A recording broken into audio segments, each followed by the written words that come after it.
Assalamualaikum. Salam. Sihat Kak Roha? Alhamdulillah sihat. Alhamdulillah. Sedar tak sedar dah. Bab 14. Bab 14 Ya, kita. betul. Takdir Hmm. tidak seperti yang difikir.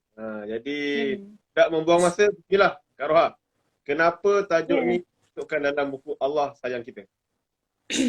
Okeylah. Bismillahirrahmanirrahim. Alhamdulillah ya, Cik Amir dapat kita bersama lagi pada malam ini. Dan terima kasih juga kepada para penonton lah yang bersama-sama kita pada malam ini. Alhamdulillah.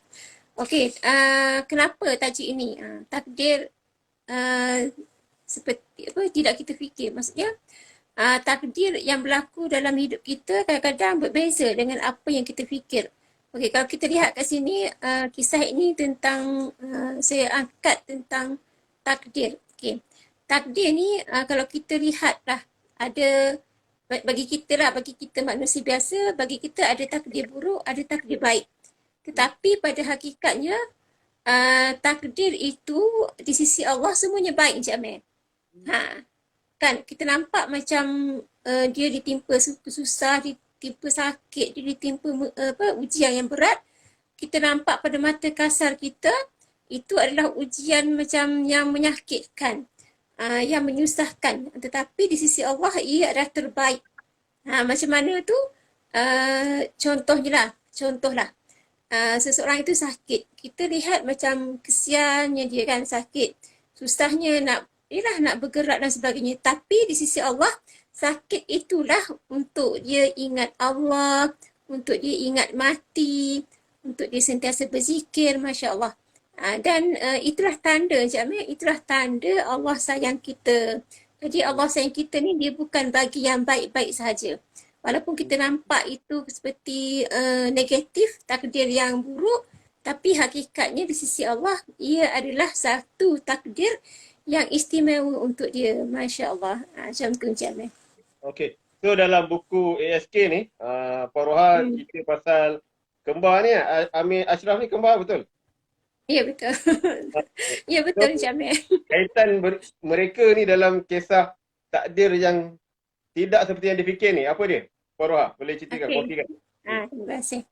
Okey, ni kisah ni sebenarnya ketika ini suami saya bekerja di KL. Maksudnya PJJ lah. Oh. Jarak jauh. Tapi sekarang dah berada kat sini lah. Ketika itu kembar ni darjah 6. Darjah 6. Jadi saya ni sebagai ibu lah dan juga wanita, kadang-kadang kita ni banyak fikir kan. Hmm. Fikir itu, fikir begini, semuanya macam yang negatif. Jadi kembar ni bila saya dah balik kerja dalam pukul 6 macam tu lah. Dah petang lah. Biasa petang kawasan sini sibuk. Masa tu belum lagi ada PKP semualah. Memang Betul. sibuk lah petang orang balik kerja, ambil anak sekolah. Jadi kita ni fikir macam-macam.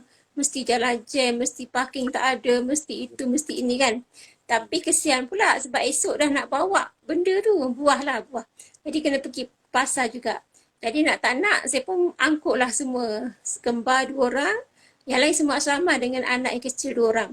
Hmm. Bawa lah 4 orang dalam kereta tu. Yelah sampai dalam kawasan pasar tu saya sentiasa berzikir istighfar sebagainya, cari parking. Maksudnya minta anak-anak lah tengok mana ada tak parking.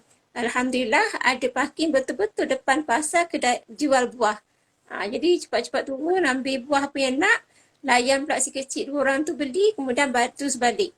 Balik di rumah tak sampai setengah jam rupanya saya pergi ke sana. Hmm. Maksudnya Allah mudahkan. Jadi kat situlah saya terfikir untuk membuat satu kisah tentang Hmm. takdir tidak seperti yang kita fikir. Maksudnya kadang-kadang kita Hmm. fikir negatif, negatif, negatif, tapi bila kita lalui, Hmm. okey, jadi kita redah sajalah, redah saja kehidupan ini. InsyaAllah, Allah ada dengan kita dan Allah mudahkan kehidupan kita. Macam tu. Okey. Jadi Korwa, kita bila sentuh bab takdir ni kan lah. Konsep takdir Hmm. ni orang cakap, kita ambil contoh orang yang kata dah takdir aku miskin. Kan nak buat macam mana kan? Tak payahlah fikir Hmm. kan. Jadi kadang orang silap faham pasal takdir ni. Dia terlupa Ya, satu betul. istilah takbir. Takdir dan takbir ni. Jadi kalau boleh Korwa kongsikan malam ni nak bagi orang cakap jelaskan sikit lah silap faham orang ni pasal takdir ni. Bismillah. Ya betul. Kadang-kadang ada setengah lah, setengah umat Islam dia salah faham tentang takdir. Bagi mereka serahlah. Contohnya kalau pelajar saya, ada kalau takdir aku gagal, gagal lah. Dia tak belajar, dia tak usaha, dia tak membaca buku, dia tak ulang kaji. Dia serah 100% dengan takdir. Sebab dia kata, Allah dah takdir aku gagal. Buat apa aku belajar? Ini adalah salah faham. Salah faham ataupun kesilapan kita dalam memikir tentang takdir. Okey, Encik Hmm. Amir, secara ringkas nak terang panjang kan tak cukup masa kan? Hmm. Okey, secara ringkas sahaja, takdir ini memanglah kita kena percaya sebab ia ada dalam rukun iman yang keenam tu kan? Kadang. Ya, kepada seorang qadar. Okey, jadi takdir ni dia ada dua Encik Amir dan penonton, iaitu takdir yang tetap. Maksudnya tak boleh ubah, memang tetap dah. Dan yang kedua, takdir yang boleh ubah. Okey, takdir yang tak boleh ubah ni, contohnya jantina kita. Cik Hmm. Amir lelaki atau perempuan memang tak boleh ubah. Sebab ada setengah pelajar yang nak ubah diri dia menjadi perempuan, lelaki nak jadi perempuan, perempuan nak jadi tomboy dan sebagainya lah. Itu lahirnya lesbian, gay dan sebagainya Cik Amir. Jadi, yang ni dia nak ubah. Tapi tak boleh sebab ini takdir yang tetap. Itu takdir kita. Contoh lagi apa lagi? Wajah kita tu tak boleh buat pemudahan plastik. Hmm. Hidung nak mancungkan mata sipit, nak besarkan. Itu tak boleh. Itu dah memang tetap dah. Hmm. Kecuali berlaku satu contoh aksiden terbakar ke nak ubah, itu diharuskan lah. Okey, Hmm. yang kedua nak cerita. Yang ni lah yang kita kena faham. Takdir yang boleh ubah. Takdir yang boleh ubah ni dengan usaha kita, Encik Ahmed. Hmm. Kita nak berjaya, usahalah. Kita nak kaya pun usaha.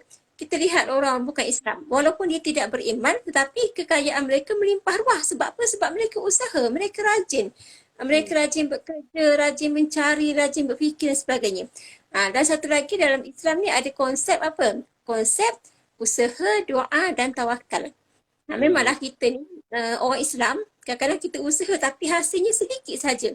Itulah pentingnya konsep tawakal tadi. Kan? Hmm. Jadi yang usaha dulu. Kalau tak usaha macam mana nak berjaya kan? Jadi usaha dan tawakal ni kena seiring lah Cik Amir. Hmm. Usaha dan usaha dan doa ni seiring. Kita contoh belajar. Kita belajar dan dalam masa yang sama kita doa. Berdoa, solat malam, tahajud, solat hajat dan sebagainya. Macam saya nak berjaya kan, nak jadi penulis. Hmm. Usahalah. Kalau tunggu saja penerbit terima bla bla tak boleh. Jadi Hmm. usaha dan ambil tindakan. Dan dalam masa yang sama sentiasa berdoa, minta pada Allah. Allah tu sangat baik. Kalau dia tak bagi hari ini, mungkin esok, mungkin lusa, mungkin tahun depan, mungkin 10 tahun akan datang, mungkin selepas kita meninggal, Masya Allah. Dan Hmm. akhirnya tawakal. Tawakal ni penting sebab kita serah segalanya kepada Allah. Dan ketika itulah kita rasa lapang. Kalau kita berjaya, kita bersyukur. Kalau kita tak gagal, kita redha. Maksudnya Hmm. Islam ni sangat mudah. Dia macam memudahkan laluan kehidupan kita. Jadi tidak adalah kita bunuh diri Encik Amir. Kan? Hmm. Macam kecewa dengan hidup hari ni kita lihat kan macam-macam kes yang berlaku. Itu pun kita macam ialah risau sebab kes umat Islam yang bunuh diri semakin meningkat, Masya Allah. Jadi kena faham konsep takdir ini. Jangan kita main fikir saja. Tu kadang-kadang bila kita terlalu fikir, syaitan datang. Dia Hmm. hasut kita sebagainya dan dia macam menyuruh kita membuat kejahatan yang melanggar agama ni. Itu Hmm. yang kita bimbang dan yang kita takut. Itulah konsep takdir yang ingin saya sampaikan. Hmm. Macam ni. Dia kalau istilah orang putih tu overthinking lah, Faroha. Dia terlalu fikir Betul. yang buruk-buruk. Jadi bila sebut pasal Mm-mm. takdir ni kan, insyaAllah kalau benda-benda yang selari dengan kemahuan kita kan, kita insyaAllah mudah terima. Tapi takdir yang orang cakap, Mm. dia kadang bila kita dah habis usaha, dah doa, orang cakap, kadang tu benda yang sama. Kawan tu buat cara tu, dia buat dapat. Tapi kita buat cara yang sama tapi tak dapat.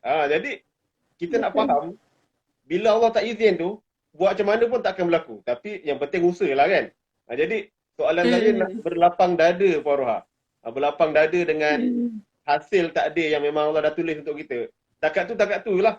Tapi kita ni ada orang cakap kadang tak puas hati, macam tak bersyukur lah, salah cakap. Na'udzubillah lah. Jadi nak berlapang dada tu macam mana, Hmm. Faruha? Kalau boleh kongsikan. Okey, terima kasih Encik Amir. Bila Encik Amir sebut tentang berlapang dada tu kan, saya teringat apa buku buku saya apa Berdamai dengan Takdir. Oh, betul, betul. Masya Allah. Jadi berlapang dada ni boleh kita sebut berdamai dengan takdir. Maksudnya redha, terima takdir yang diberi oleh Allah kepada kita.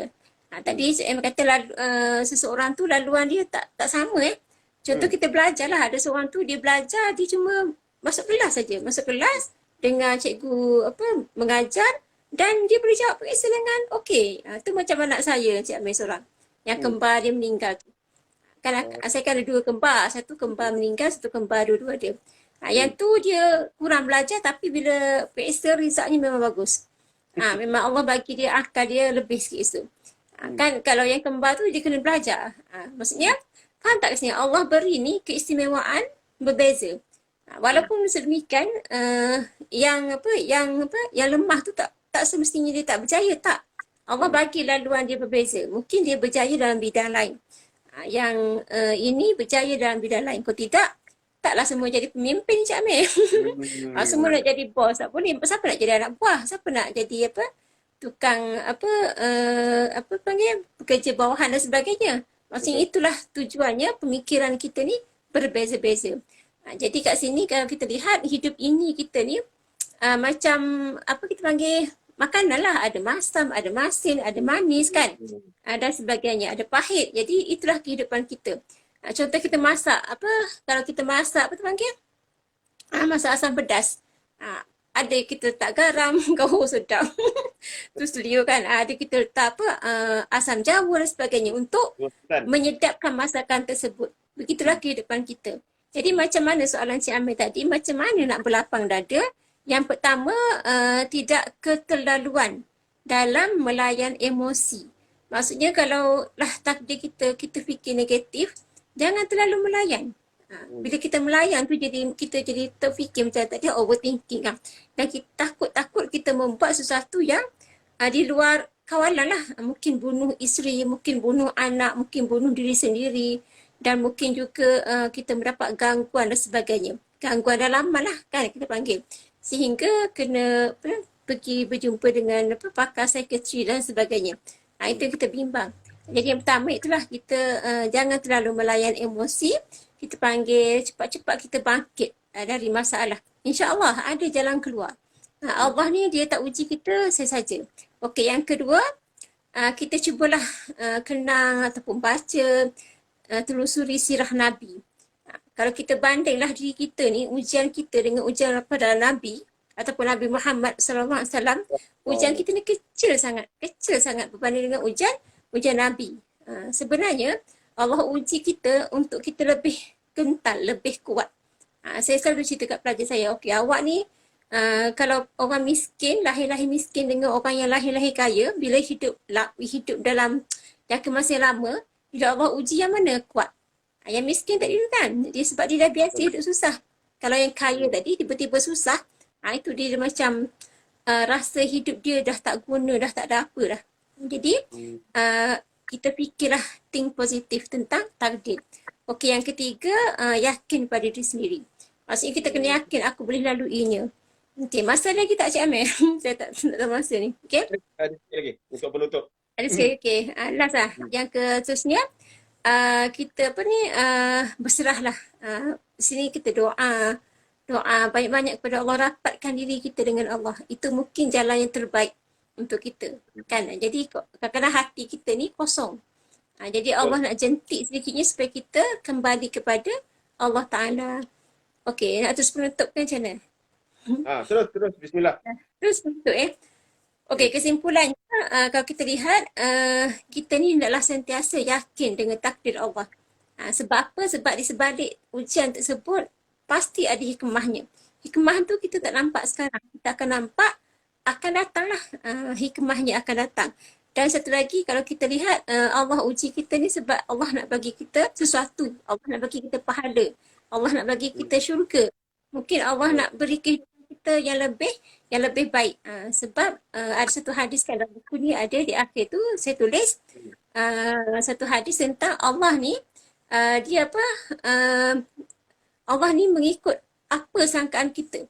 Kalau sangkaan kita baik, baiklah. Macam kita kan cakap, abang ada perempuan lain macam sangkaan kita kepada suami macam tu. Last, suami pun memang ada. Jadi kita sentiasa bersangka baik. Dengan takdir Allah, insya-Allah Allah tuntun, Allah bantu kita dalam meneruskan kehidupan kita seharian. Setelah Cik Amir rasanya sampai setakat itu sahaja perkongsian kita pada malam ini. Ya, insya-Allah. Jadi terima kasih banyak Puan Roha, satu kongsian Sama. detail yang manfaat insya-Allah.